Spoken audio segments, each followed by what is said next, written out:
Привет, меня зовут Лена. Я готовлю ПП-десерты без сахара. Сегодня покажу вам, как приготовить простой и очень вкусный шоколадный торт.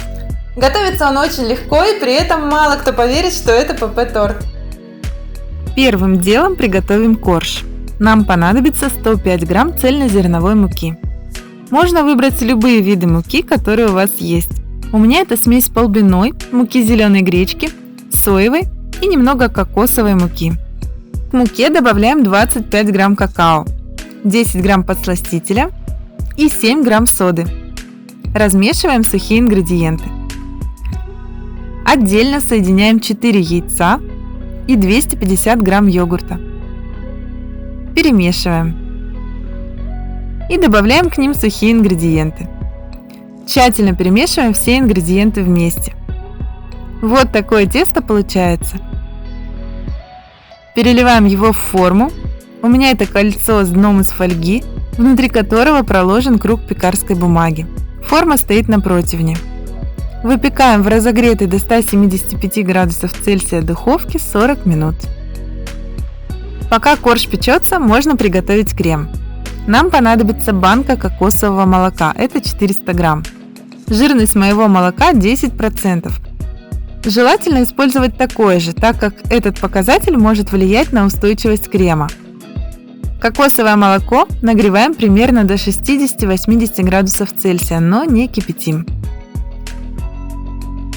И добавляем в него 260 грамм горького шоколада без сахара. Для идеального результата содержание какао-продуктов в шоколаде должно быть 72% или выше. Тщательно размешиваем. И добавляем подсластитель по вкусу. Также размешиваем. Простейший, но при этом нереально вкусный кокосово-шоколадный крем готов. Пока он горячий, он имеет очень жидкую консистенцию. Загустеет этот крем только в холодильнике. Крем можно накрыть пищевой пленкой в контакт или перелить в кондитерский мешок. Мне удобнее пользоваться мешком. Упаковываю и отправляю в холодильник на несколько часов до застывания.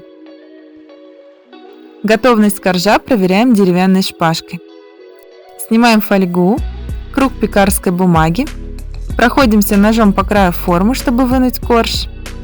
Если вы планируете собирать торт не сразу, то упакуйте едва теплый корж в пищевую пленку и храните его в холодильнике.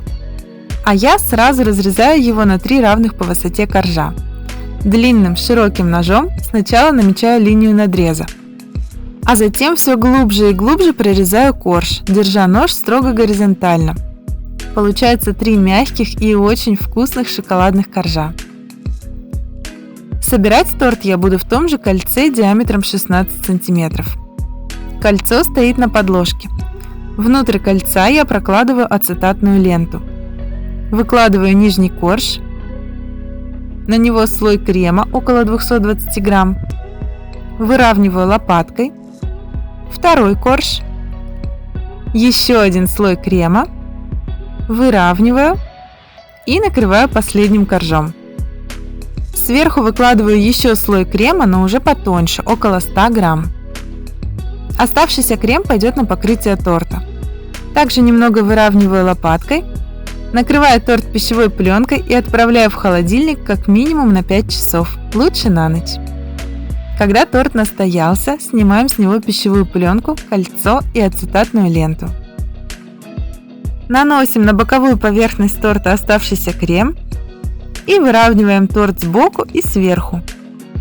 Еще раз сбоку и снова сверху. Так, пока не добьемся ровной цилиндрической формы. Торт готов.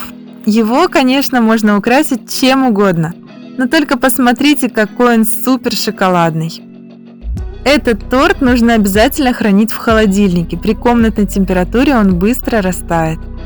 Даже пока я его выравнивала, крем немного размягчился. Но зато этот крем потрясающе нежный и просто тает во рту. По вкусу он напоминает какую-то нежную шоколадно-ореховую пасту. Вместе с мягкими шоколадными коржами это просто настоящее шоколадное блаженство. Очень сбалансированный шоколадный вкус с легким оттенком кокоса. Это очень вкусно. И готовится так легко, что я советую попробовать этот тортик всем.